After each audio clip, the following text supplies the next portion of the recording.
Many years ago, the City of Glendale had completed a renovation of their building, but the one area that they had not renovated was their children's library. And this library is a fairly well-respected, certainly in that community, example of brutalist architecture. So what we found when we got there was essentially a children's library, which was essentially a concrete shell with almost no natural light.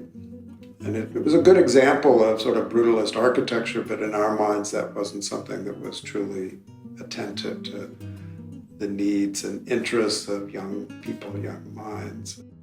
We kind of settled on this idea that perhaps characters from kind of well-known storybooks, worldwide storybooks, might find their way into this scene.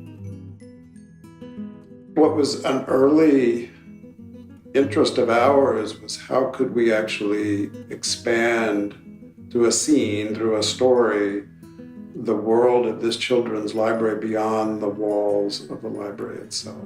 So when Steve and I first started talking about the possibility of me painting directly on the wallpapers, I was intimidated as they are very much works of art in their own.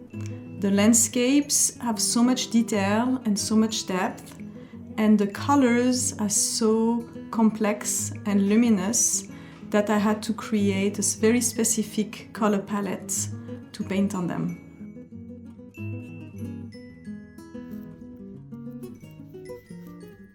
The next step was to choose the characters I was going to paint into the landscapes. We did this in collaboration with the librarians.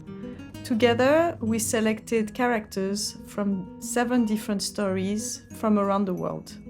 We included some children's favorites, like the rabbit from Alice in Wonderland and Winnie the Pooh and Piglet. We also added an Armenian tale called The Little Black Goat, Tuco and the Bird, which is a tale from the Philippines, Perez the Mouse and Martina the Beautiful Cockroach, which is a folktale from Puerto Rico, Cuba, Huangbu and Nobu, which is a Korean tale, and The Mitten from Ukraine. For me, this process is really about encouraging imagination and provoking interaction with young minds.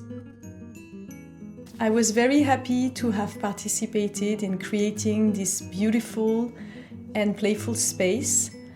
I think it's very important to expose young people to beauty, to expose them to mesmerizing things, especially in a place of learning and discovery of the world like a library. We as an office have specifically chosen work in the public sector because and I think most of our staff hopefully feels this way too. We didn't get these fancy educations just to do houses for rich people. We wanted to do architecture where it mattered most: schools, libraries, community centers, parks.